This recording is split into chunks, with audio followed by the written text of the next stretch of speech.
reka twongere kubaramutsa mwese abahisemo gukurikirana ibi byigisho, namwe mwese abagize amahirwe yo kubyumva no kubibona, nubwo mwamutari mwabiteganyije, ariko ni umugambi w'Imana, izina ryayo rihimbazwe. Nge tugiye gufatanya ni Hakizimana Benoit. Insanganyamatsiko turavugaho muri aka kanya iragira iti uruhare rw'imirire myiza mu bukirisitu. Reka rero dusenge.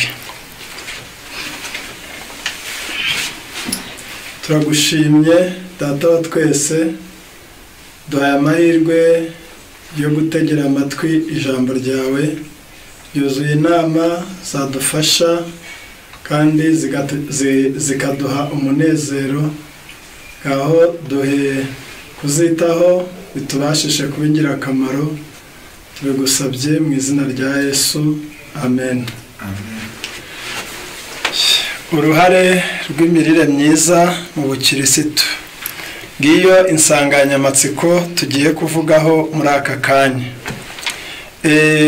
Abantu benshi cyane ntabwo bita ku mirire yabo, bapfa kurya bagapfa no kunywa, noneho bikahinduka amakosa, kuko iyo ukoze ikintu mu buryo budakwiye amategeko yacyo gihinduka amakosa. Kandi nubwo kubera kononekara kwa mwene muntu usanga yibasiye amategeko, ariko igihe cyose umuntu ahanganye n'itegeko ntabwo aba yimereye neza. Ni ukuvuga ngo igihe cyose ukoze ikintu binyuranye n'itegeko ni wowe ubabariramo.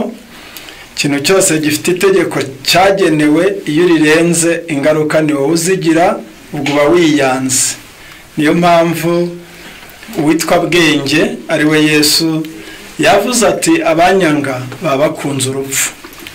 Inama z'Imana rero ntizibeshya, ifite ibyo yatugeneye. Mu ncamake yo gutangira, mu byiza Imana yageneye umuntu harimo kurya neza. Ibyo tubisoma mu Itangiriro igice cya mbere umurongo wa 29. Ku buryo no mu mahirwe y'ishyanga, amahirwe y'akarere, amahirwe y'umuryango, amahirwe y'igihugu, amahirwe y'itorero, kurya neza birimo. Ibyo muzabisanga mu Mubwiriza igice cya 10 umurongo wa 16 n'uwa 17. Igihugu kirya neza cyangwa se ishyanga rirya neza ryaba rihiriwe, kandi igihugu kirya nabi cyangwa ishyanga rirya nabi ryaba rigushije ishyano. Reka twumve izi nyandiko za Bibiliya yivugire, twe kuyivugira kandi hari. Itangiriro igice cya mbere umurongo wa 29. Kandi Imana irababwira iti dore mbahaye ibimera byose byera imbuto biri mu isi yose, n'igiti cyose gifite imbuto ziri mu tubuto twacyo bizabe ibyo kurya byanyu.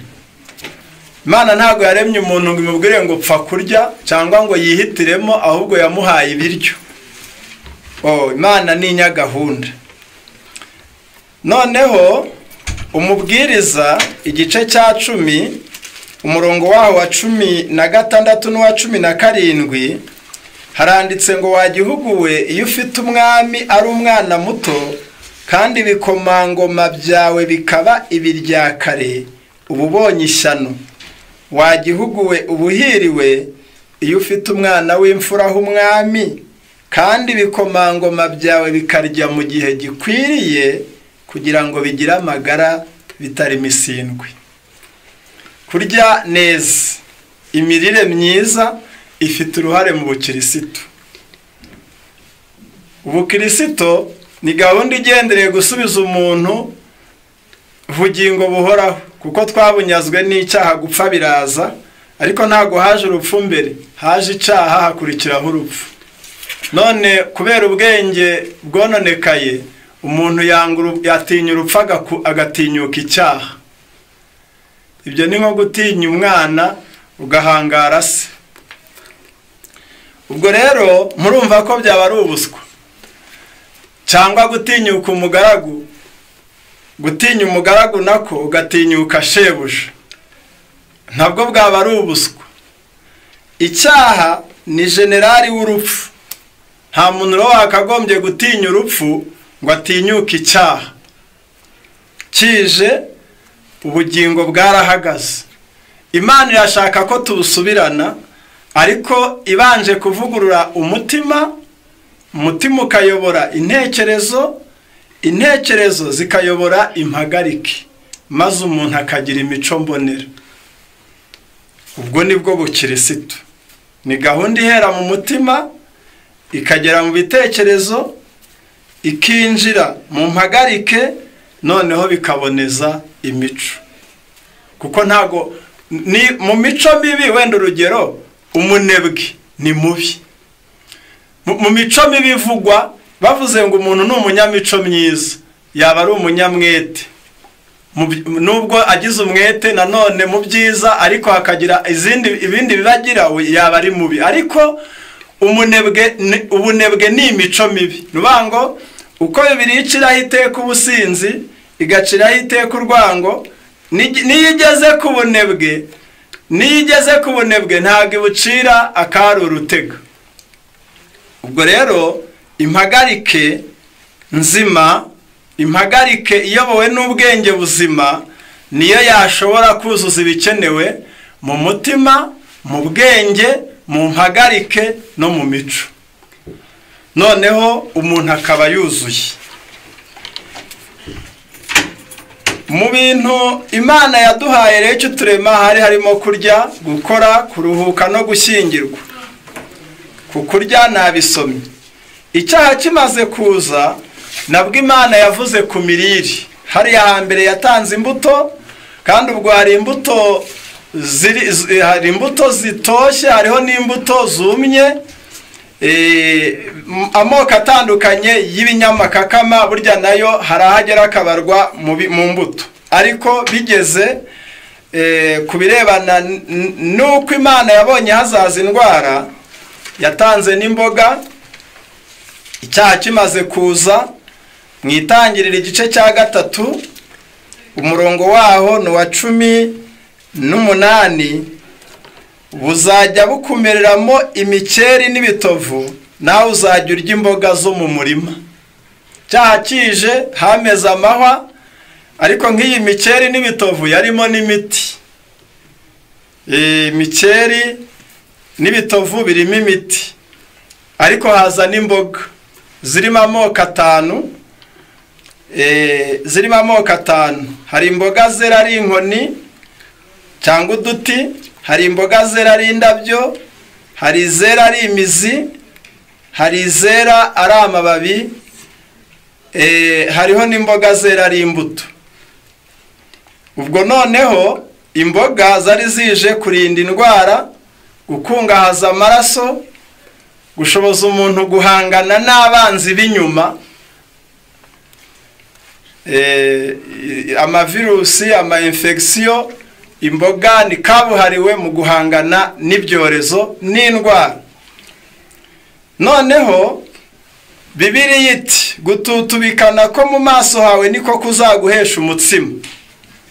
Ubwo hano hiyongereyeho umutsima, ibinyampeke. Umuntu yagombaga gusya cyangwa agasekura. Koranabuhanga rizana ibyuma kugira ngo ifu iboneke, umuntu ateke, akora umutsima. Ariko nawuza atari igihano, ahubwo ari umugisha, kuko umuntu yari agiye guhura n'ibintu bishobora kumuburagiza bikamubuza amahoro. Zaburi 104 umurongo waho ni umurongo wa 14. Amereza inka ubwatsi, uwo ni Uwiteka, ameza imboga zo kugaburira abantu.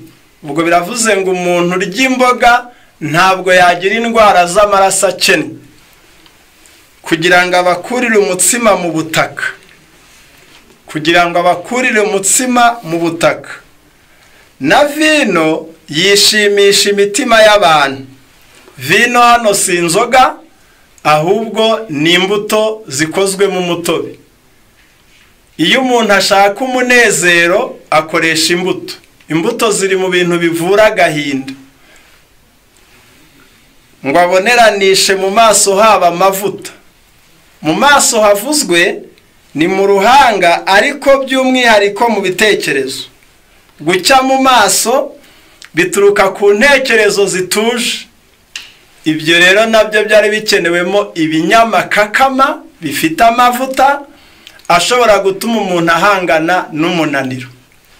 Ubunyobwa, inzuzi, ibihwagari, za sezame, noix de cajou n'ibindi, walnut n'ibindi byinshi cyane.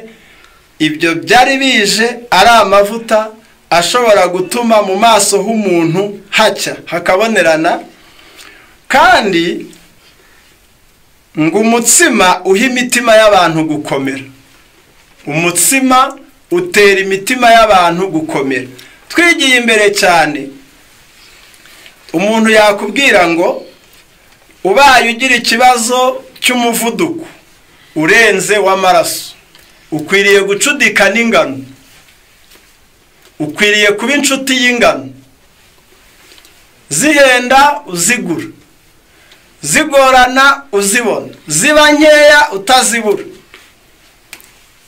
kubera ko zituma ubwonko bukora neza, amaraso akagenda ku rugero, kuko zikungahaye kuri vitamine B. Ariko si zo gusa, ahubwo ubwo bagutegetse ingano, bakubwiye amasaka, wahura n'atukura ukaba ubonye imari, ntukajya usiga atukura ngo ujyana y'umweru, atukura akungahaye kuruta yera.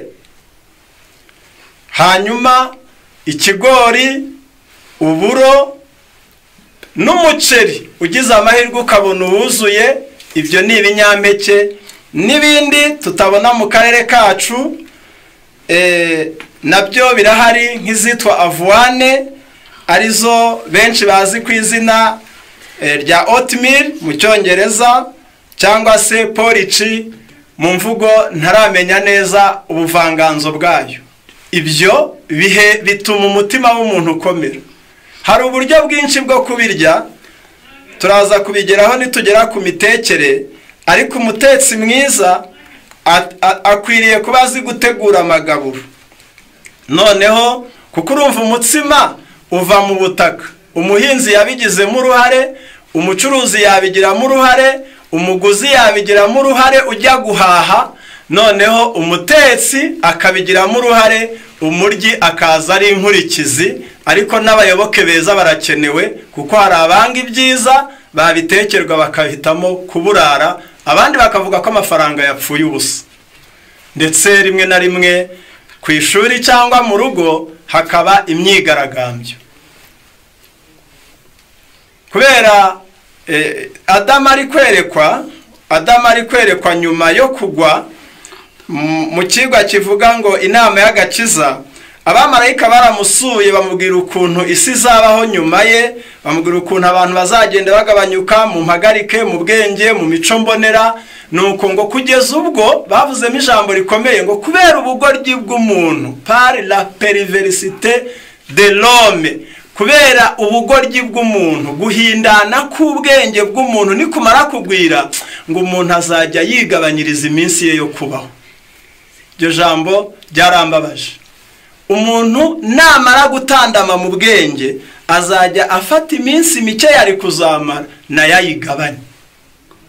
Mbese bimeze nk'umuntu wajya gukora akavuga ko yakoreye duke, babaho akavuga ko yakoreye duke, ati bampembye uduhumbi 2 gusa, ntiwe mu kiyede, kandi mu by'ukuri abayede baravunika.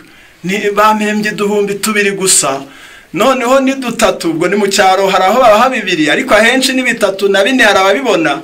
Nuko ati utwo 2 gusa, nuko ati subundi twamara iki?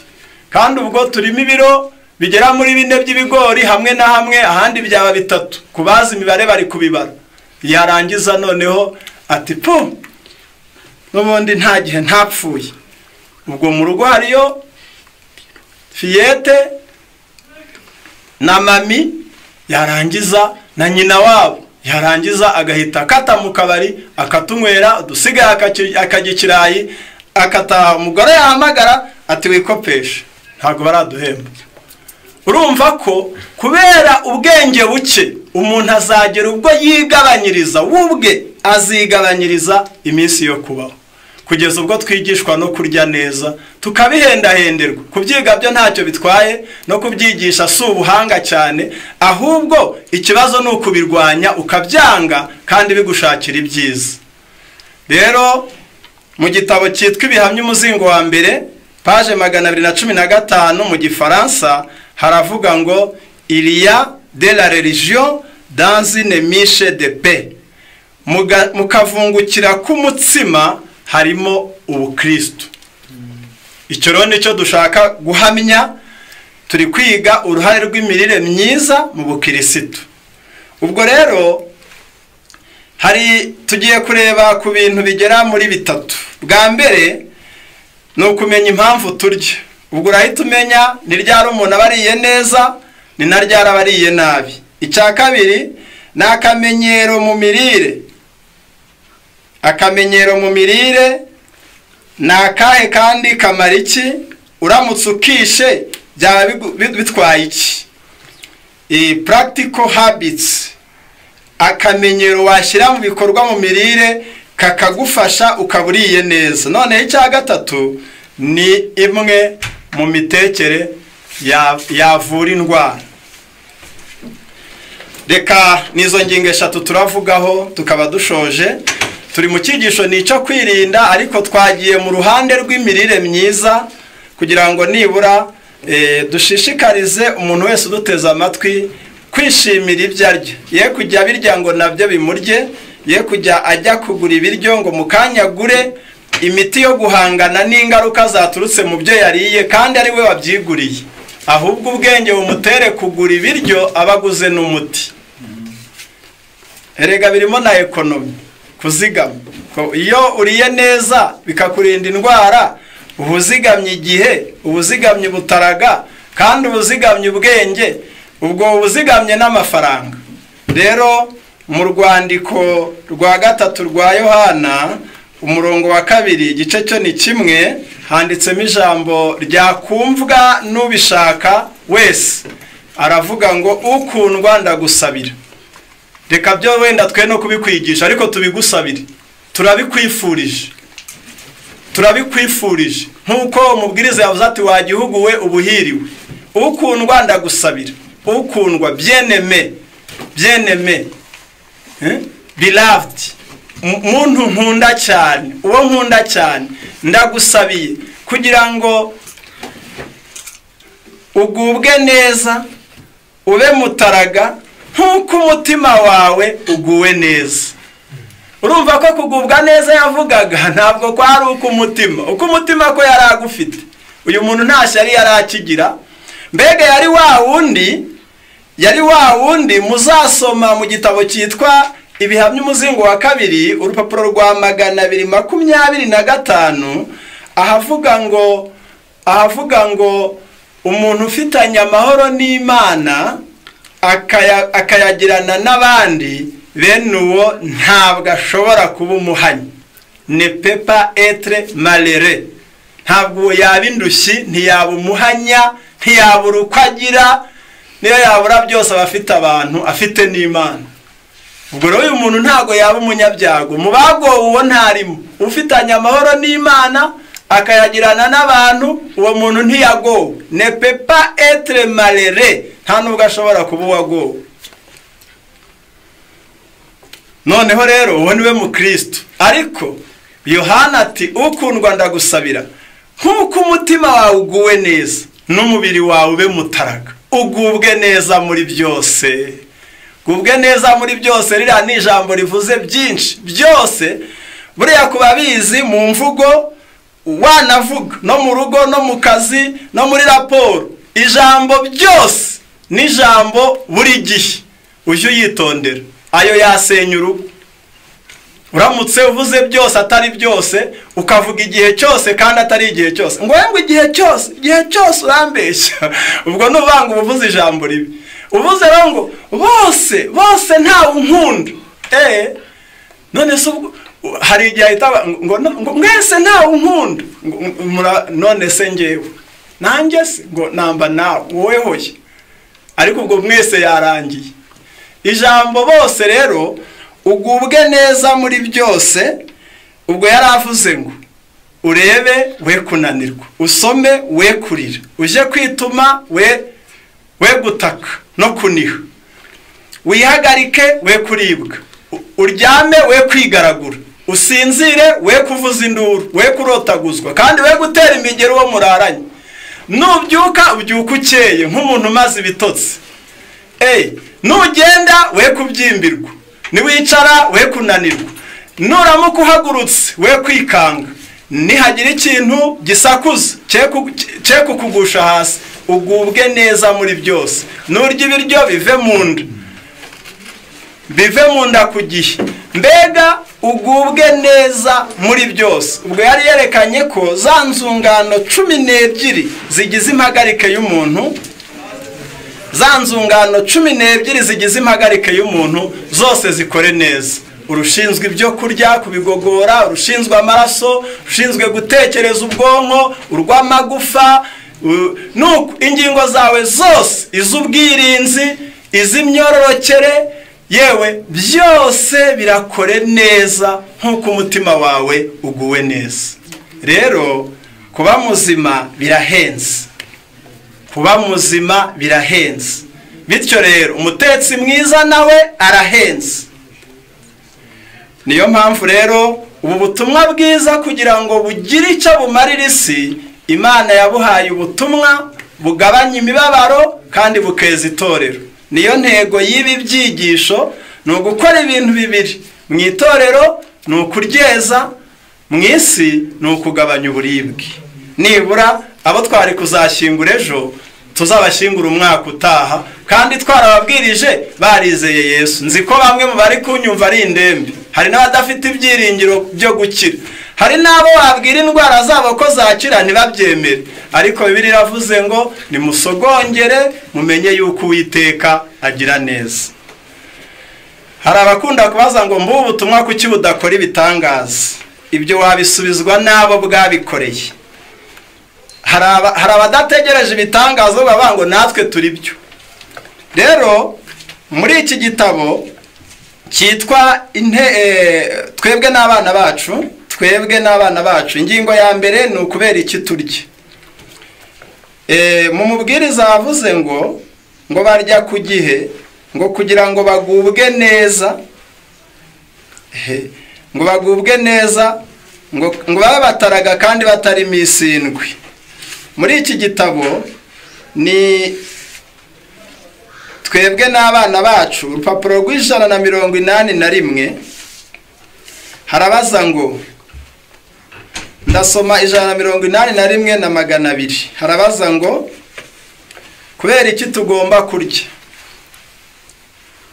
Mbere ya byose ni ukugira ngo umubiri wacu ubone ubushyuhe n'imbaraga bikenewe, kugira ngo ugume ku rugero rw'ubushyuhe rudahinduka kandi ingingo zawo zikore neza. Nanone kandi turya kugira ngo biwubashishe gukura ku rugero rwiza kandi ubashe gusana hasenyutse bitewe no gusaza kw'ingirabika cyangwa gukomereka k'uburyo bwose.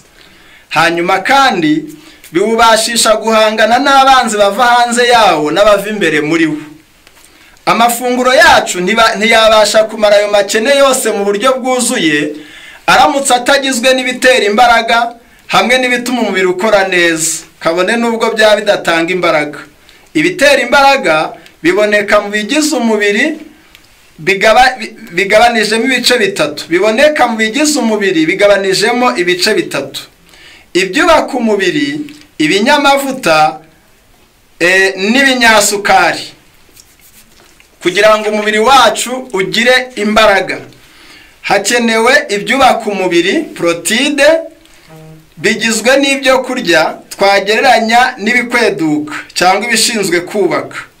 Hakenewe ibinyamavuta ari byo kurya bikomokwaho n'imbaraga. Hakenewe ibiryoherera cyangwa ibinyasukari, ubwisukari ivugwa ni karemano iba mu biribwa, nabyo bibyara imbaraga ku rugero ruhanitse.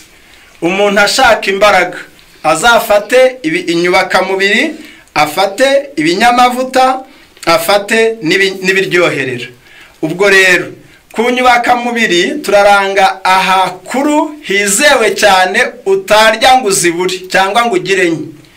Ni ibinyamisogwe cyangwa ibinyamiteja, abantu babyumva. Ubwo harimo ibishyimbo, harimo soya, harimo amashaza, harimo rantiye n'ibindi bimeze bityo. Hari ibyo bita choroko, ariko n'amoko y'ibishyimbo, ibito n'ibinini. Ibyo bintu ni ibifite inyubakamubiri. Nanone ibinyamavuta twigeze tubivugaho. Hari amavuta mu binyamakakama, oreyagine cyangwa nuts.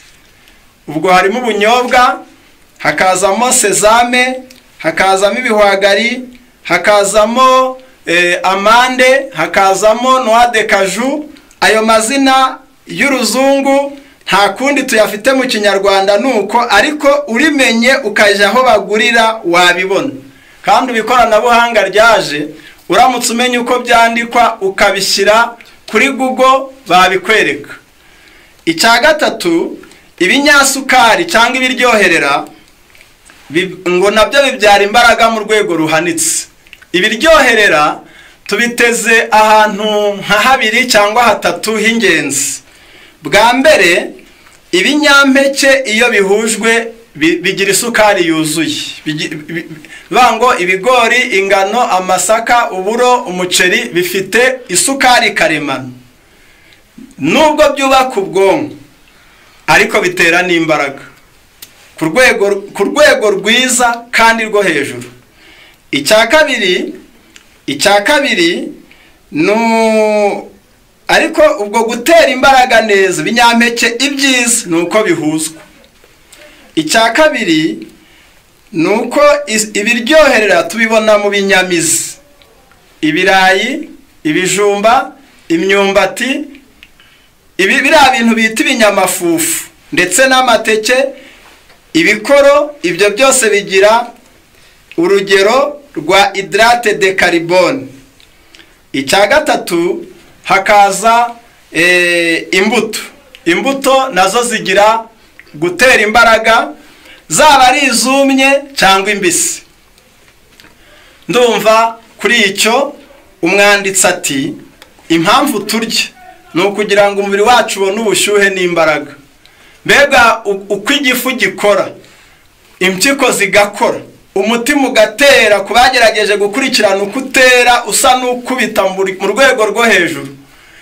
Amaraso kuzamuka umuntu ahagaze akagera ku mpera aturutse mu mutima, kandi umuntu ahagaze wanacurama, ibyo byose bigakomeza mu maguru akajyayo.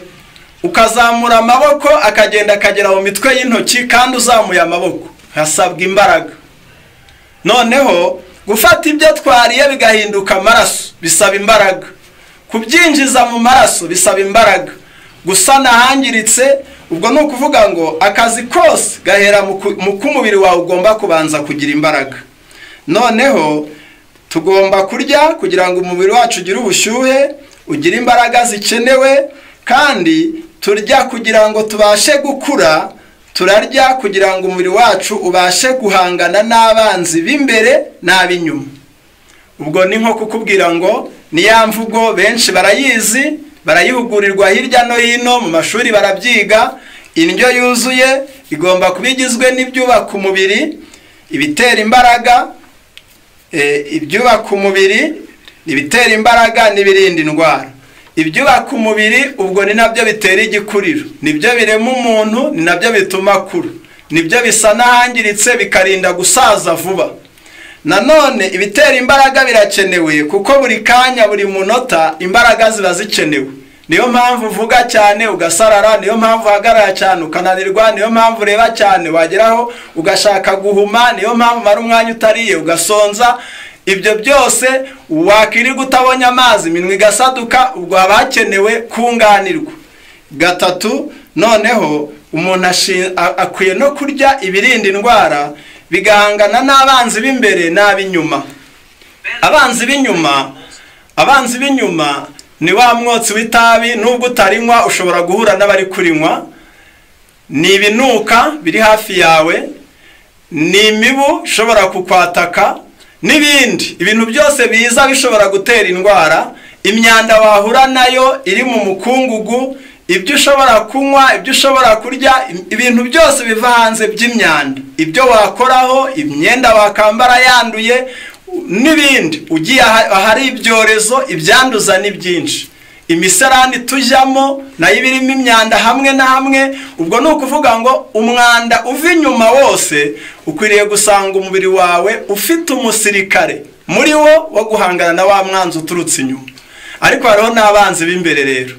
Mu banzi b'imbere wenda no mu maraso harimo ibindi, ariko cyane umubiri ubwawe ushobora kurema indwara mu mikorere yawo. Ariko aho nerekeje cyane ni uko duhura n'ibiduhangayikisha, tugahura n'ibidushavuza, ibyo nabyo bishobora gutera indwara. Urugero, agahinda. Igitabo kiravuga ngo Bibiliya, umutima unezerewe ni umuti mwiza, ariko umutima ubabaye utera konda. Noneho ku rupapuro rwa 200 rw'iki gitabo, kuko iyo ni ingingo ya mbere ntaratindaho, nsome aya magambo tuyiveho. Icyo bita ikiribwa nyacyo ni ikintu cyose nibura cyujuje kimwe cyangwa byinshi muri ibi bikurikira: gitera igikuriro cy'ingirabika, gisimbura ingirabuzima fatizo zishaje, kivanga bya bugufi mu miterere n'imihindagurikire y'ingirabuzima fatizo mu rwego rw'ubutabire. Ngo ibyo turiye kugira ngo bishobore kwinjira mu mubiri bisaba ko bigira ikindi bikorerwa. Gishobora kwibika mu mubiri. Ibiryo turiye, ikiribwa ni ikintu gishobora kwibika mu mubiri. Kane, gishobora kwitwika ku rugero rukenewe, mu rugero rwo kuzana ubushyuhe mu mubiri cyangwa gufasha umuntu ku murimo. Gatanu, gitanga ibyangombwa bikorera umubiri imirimo itandukanye, ibikora umurimo w'ubwikorezi nk'amazi, ibikora imirimo yo mu mubiri, amavitamine, ari byo bituma ingingo zikora neza. Aha rero bavugaga ko inzoga atari ikiribwa, kuko ibyo byose ntabwo ibyujuje. Ubwo ni ukuvuga ngo umuntu yaba hatanyweye inzoga kandi agasohoza imirimo yose ikenewe. Niyo mpamvu rero ibiribwa ntago byabereyeho kurira kuryoherwa gusa, ahubwo ugomba no kuzirikana icyo birakora bigeze muri wowe. Iyo bidakoze icyo cyiza biba bituzuye, iyo bikoze ikinyuranye n'icyo byagenewe ubwo biba ari bibi. Ntabwo icyiza cyakora ikibi, n'ikibi nticyakora icyiza. Ubwo rero niyo mpamvu ugomba kwitondera imirire urya. Mu gitabo cyitwa Intekerezo, Imico n'Ubumuntu, muzingo wa 2, harimo ijambo riradufasha ku ngingo ya 2 tugiyeho: akamenyero keza mu mirire. Ndabanza nkavuge bwa mbere ni ukurya mu gitondo. 2 ni ukunywa amazi kuri gahunda, kwirinda kuyanywa uri kurya. 3 ni ukwirinda kuryagagura cyangwa se kurya buri kanya. 4 ni ukurya 2 ku munsi. 5 ni ukumenya guhuza ibyo kurya.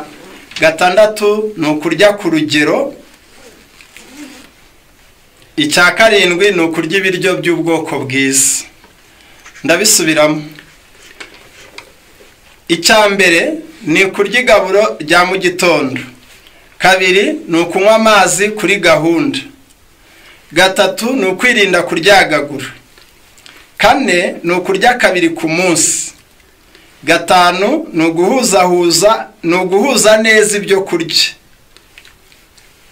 6 ni ukurya ku rugero. 7 ni ukurya ibyo kurya by'ubwoko bwiza. Iyo ngingo ya 7 niyo iratubyarira iya 3, iraza kutwereka uburyo bwiza bwo guteka. Noneho mu gitabo mfite aha mu ntoki, Intekerezo, Imico n'Ubumuntu, Mind, Character and Personality, ku ipaje 397 haranditse ngo ubwonko bukwiriye kugira ubutaraga bwa butaraga twigeze dusoma la sante, ubutaraga abariho bose ntabwo bafite ubutaraga. Noneho ubutaraga kugira ngo umubiri ugire ubutaraga, ubwonko nibwo bubanza. Ubwonko ni urugingo rushinzwe intekerezo kandi buyobora impagarike yose. Kugira ngo izindi ngingo zose z'impagarike zigire ubuzima bwiza, ubwonko ubwabwo bugomba kuba nabwo bufite ubuzima bwiza. Kandi kugira ngo ubwonko bugire ubuzima bwiza, amaraso agomba kuba aboneye. Iyo amaraso atunganye bitewe n'akamenyero keza mu kurya no mu kunywa, ubwonko buzaba bugaburiwe nk'uko bikwiriye. Iyi ni siyanse, ni ubumenyi buri muntu wese uduteze amatwi asabwa kumva kugira ngo amenye akamaro k'akamenyero keza. Aka kamenyero keza tumaze kuvuga, turavugaho bike mu kanya. Akamaro kako ni akahe? Aha nta wundi wahagera atari umunyabwenge. Aha ntago wahatuma umupfapfa. Icyambere ni ukugira akamenyero keza mu mirire. Iyo uriye neza mu mirire, ukagira akamenyero keza kariya twavuze n'ibindi tutarakomozaho muri iki cyigisho, icyo bikubyarira biguha amaraso meza, kuko ibyo kurya nibyo bivamo amaraso. Biguha amaraso meza. Icyo ni icya kabiri. Icya gatatu, ayo maraso meza atuma ubwonko bugira ubuzima bwiza. Waba uzi impamvu se? Nuko mu isaha imwe ndamara mpagaze aha, nawe nuko iyo uramara wumva ibi isaha imwe, mu mubiri wawe amaraso yawe yose y'umubiri arabanyuze mu bwonko bwawe inshuro 7. Kandi bigiyeyo sibyo bigaruka, hagenda ameza hakaza yanduye, hakaza yanduye hagasubira ya meza, asukurirwa mu mutima. Urwo rujya n'uruza inshuro 7 amaraso y'umuntu akaba azengurutse mu bwonko mu isaha imwe. Urumva se mu munsi anyuramo kangahe? Mu kwezi se akanyuramo kangahe? Nese ntago waba uri kumva aho guhubuka biva? Kuki umwe aseka undi akarakara? Umuntu ikirijije undi kikamusetsa. Rimwe na rimwe biterwa n'uburyo abantu bariye. Ugasuhuza umuntu yariye ntavuge, ugasuhuza uwaburaye akikiriza akanaseka ati muraho neza, ukagira ngo ahubwo afite ikintu cy'ikirori cyabaye naho yaburaye. Uje witondera uburyo amaraso yawe agenda mu bwonko, nubwo utabibona usabwa kubigiramo uruhare. Icya kane, iyo ubwonko bubaye butaraga n'umubiri uba mutaraga. Byagaragaye ko umuntu aramutse akuwe mu bwonko bwashobora butandukanywe n'umubiri, bwashobora kubaho nibura iminota 4. No kuvuga ngo ubwonko nibwo buzima. Nta muntu wenda ndibwira ko nta muntu waba ufite birenze ibiro 2 by'ubwonko. Ni ikiro n'irobo, ni ikiro n'inusu, ni ikiro n'amagarama 400. Uwakabya yagira 2. Ariko urumva 2% y'uburemere bwawe y'ibiro byawe akaba ari ubwonko, ariko bukayobora ibintu byose bikorerwa mu mubiri. Rero ngiyi impamvu kurya neza bizafasha ibitekerezo. Bibiliya yavuze ngo bararya neza kugira ngo bagire amagara, ni bwa butaraga batari imisindwe ni mu bwonko. Noneho ubwonko, ibyo kurya turya bifite uruhare ku ntekerezo. Intekerezo zirema imico. Ubwo rero murumva ko uko utekereza ni kuri. Ngaho rero reka tuvuge kuri aka kamenyero keza mu mirire, ariko tuzirikane ko iyo tugize akamenyero keza kaduha amaraso meza, amaraso meza akaduha ubwonko bwiza, ubwonko bwiza bukaduha umubiri mutaraga. Noneho ka kamenyero keza niko tugezeho mu gitabo cyitwa iby'ingenzi mu ivugabutumwa ry'ubuzima, Icyongereza page 127, haratubwira ngo kugira ngo ugire ako kamenyero keza mu mirire guhera na 25, haratubwira ngo ukeneye kugira akamenyero keza. Bavuze amagambo aboneka mu gitabo cy'inama ku mirire 101 icy'icyongereza, ngo nitugerageza kwita ku buryo dukoresha igifu tuzabisaruramo intekerezo zisobanukiwe ndetse n'imbaraga zo gutekereza. Nitwubaha imikorere y'igifu, nitwita cyane ku mikorere y'igifu, umusaruro tuzabikuramo, reward, inyungu, ingororano tuzahabwa muri ibyo, ngo bizatuma tugira clearness of thought, ibitekerezo bisobanutse, and strength of mind, n'imbaraga zo gutekereza. Noneho byurya mu gitondo, dore icyo bizakumarira. Icyambere, kurya mu gitondo biri mu bintu bituma umuntu arama. Kabiri, bituma umuntu ashobora gukemura ibibazo. Byongera kwibuka no gufata mu mutwe. Ni icya gatatu. Icya kane, ashobora gutsinda ibizamini akagira amanota ashimishije. Gatanu, kumenya gutondeka amagambo, increased verbal influence, kumenya gutondeka amagambo. Igikurikiraho, kumenya gukurikirana igiheruka imyifatire myiza. Ni ibintu 7 cyane cyane ngo ku banyeshuri. Icya gatatu, akamaro ko kurya mu gitondo, bituma umuntu agenzura ibiro kandi ku ishuri akaba mu bitwara neza, kandi impagarike ye ikagubwa neza. Ngo no ku basaza bibarinda gusaza barazimije ubwenge. Bango ugiye mu bihugu barya kare mu gitondo bakarya igaburo ryuzuye, kuko hano bari gukosora. Reka nsoma aya magambo y'umwanditsi, ariko mbanje kuvuga aya magambo. Ugiye mu bihugu barya mu gitondo bakarya igaburo ryuzuye, wasanga abasaza baho batari indondogozi, wasanga benshi bacibuka abantu, wasanga benshi bavuga ibiri kuri gahunda, wasanga yasoma igitabo bitewe nuko bariye neza, wasanga bakora imirimo yose yo mu rugo, wenda batagira ibakwe nk'abasore, ariko uyibaza uti mu busore bwabo bari bameze bati. Rero umuntu ushaje mu bwonko abasigaye ari umuryi gusa, ariko umuntu agize ubwenge buzima n'iyi mpagarike ye yabimugaye abafite umumaro. Hari byinshi yakora n'abiruka batakora. Impano ye ibigihari, niyo atakora yatanga inama. Uzirinde gusaza mu bwonko, uzabikoreshereho kurya mu gitondo, urya igaburo ryuzuye, uzirindira ikosa. N'akamenyero ka rubanda kurya igaburo rya ntaryo mu gitondo, ariko sibwo buryo bwiza bwo kwita ku gifu.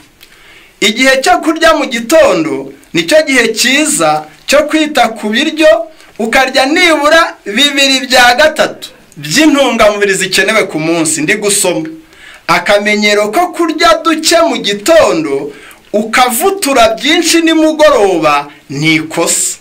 It is wrong. Make your breakfast correspond more nearly to the heartiest meal of the day. Gerageza utume igaburo ryawe ry'inkoramutima ku munsi ribi rya mu gitondo. N'imigani irabivuga 31:15. Munkundire twimuke. Kunywa amazi, jya wirinda kunywa amazi uri kurya. Jya uyanywa ubyutse, jya uyanywa hasigaye isaha ngo ufungure niburya saa sita, jya uyarya nimugoroba hasigaye isaha ngo ufungure. 1.5 litiro ku munsi ku bakuru.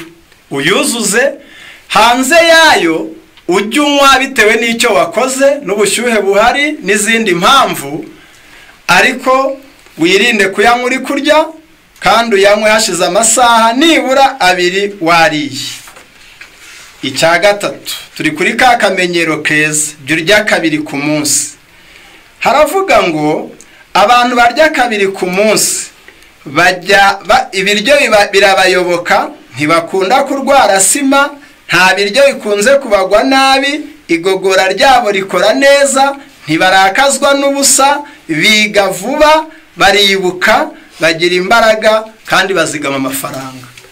Abo ni abantu barya kabiri ku munsi. Icyo gihugu, uwo muryango urahiriwe. Icya gatatu, jya ugira gahunda mu mirire. Wirinde kuryagagura, snacking. Jya wirinda kuryagagura.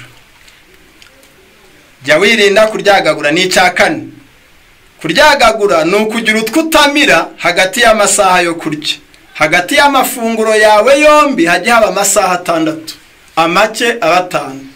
Kandi hagati y'ayo magaburo we kugira akantu ufata ko kurya. Igikurikiraho ni ukumenya guhuza neza ibiryo. Aha cyane ni ukwirinda kuvanga imbuto n'imboga ku igaburo rimwe. Kimwe kijya kiza ku igaburo, ikindi kijye ku rindi.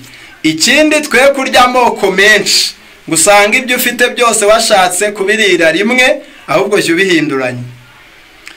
Igiheruka ni ukurya ku rugero. Noneho ku ngingo ya 7 twavuze ibyo kurya byuzuye. Ibyo kurya byuzuye bigomba kuba byujuje ibi bintu 6. Bigomba kuba bifite ibi bintu 6. Naho ntabwo tuhatinda. Ibyo kurya byuzuye bigomba kuba bifite ibiryoherera, bikagira inyubakamubiri, bikagira amavuta, bikagira imyunyu mwimerere, bikagira vitamine nizo ntungamubiri, bikagira amazi. Ni ibintu 6. Ndabisubiramo ntabwo mbisobanura. Ni inyubakamubiri zigomba kubamo, hakaboneka imyunyungugu, hakaboneka amavuta, hakaboneka ibiryoherera, hakaboneka hakaboneka amazi, ndetse n'ibintu 6. Noneho ubwo ibyo bintu ko ari 6, inyubakamubiri, amavuta, imyunyungugu, intungamubiri, hakaboneka ibiryoherera, hagaheruka amazi. Mu gitabo kimwe cyitwa Delice du Potager narasomye ngo valoriser l'eau comme aliment, muha agaciro amazi nk'ikiribwa. Yarashatse se kuvuga iki? Yarashatse kuvuga ko mu ntungamubiri zikenewe hari iziboneka mu mazi.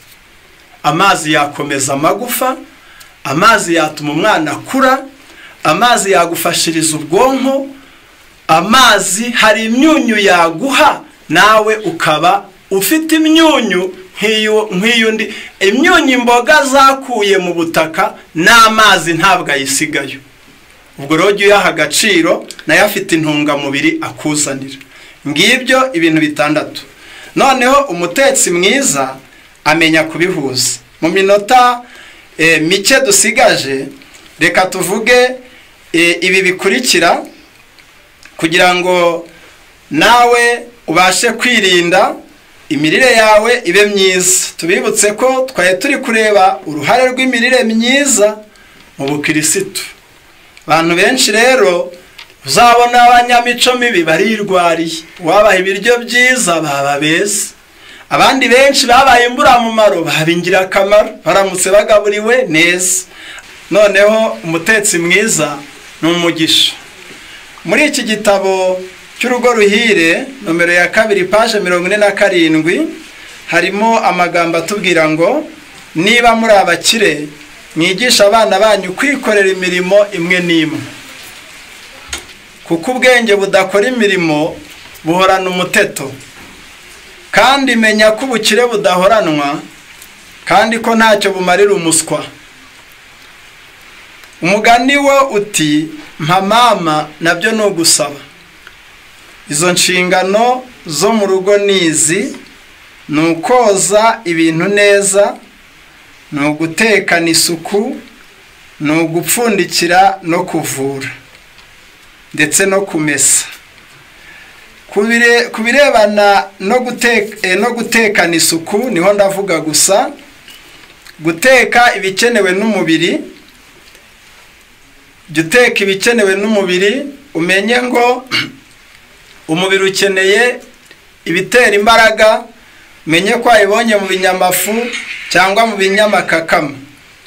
Menye ngo umubiri ukeneye igikuriro, kandi hari abagikeneye cyane kurusha abandi.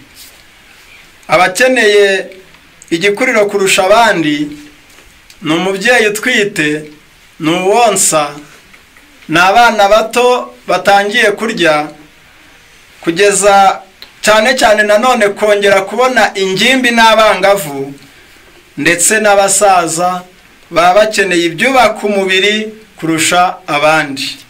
Noneho n'abakirutse indwara abo nabo bari mu gihe cyo kongera gusana ahangiritse. Jya uteka ibikenewe n'umubiri rero, ntukarebe uburyohe gusa, ntukarebe isura gusa, ntukumve impumuro gusa, jya uteka iby'umubiri ukeneye. Niyo mpamvu atari byiza kurya amavuta ku mugoroba, kuko ntago aba akenewe, nayo gutera imbaraga kandi ubugana kuruhuka. Kuvanga ibikwiranye, jya uvanga ibikwiranye.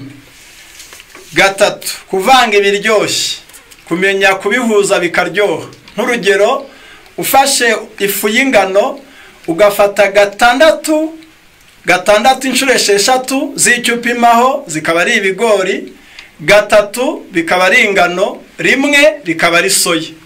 Ibyo bintu byaba byujuje ibikenewe mu mubiri kandi byaba biryoshye, byifitemo amavuta, byifitemo isukari karemano.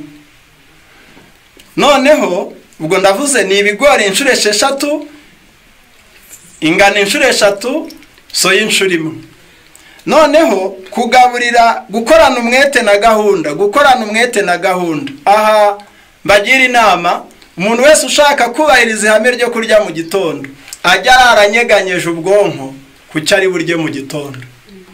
Kuko ugiye no guhaha hari abafungura saa 2, ubwo bamaze gukererwa. Niyo mpamvu mu Isirayeli atari mu mapfu, mu kebo hahoraga ifu. Noneho kandi natwe birashoboka. Gahunda, umwete na gahunda, kugeza ubwo aho kugura ibihenze ku mpagarike byo kwigaragaza, wagura ibikoresho bikenewe ku meza no mu gikoni. Hepfo, kugaburira umuryango ku gihe, guhinduranya imitekere. Umwana wabimenyerejwe bimurinda ubutandami.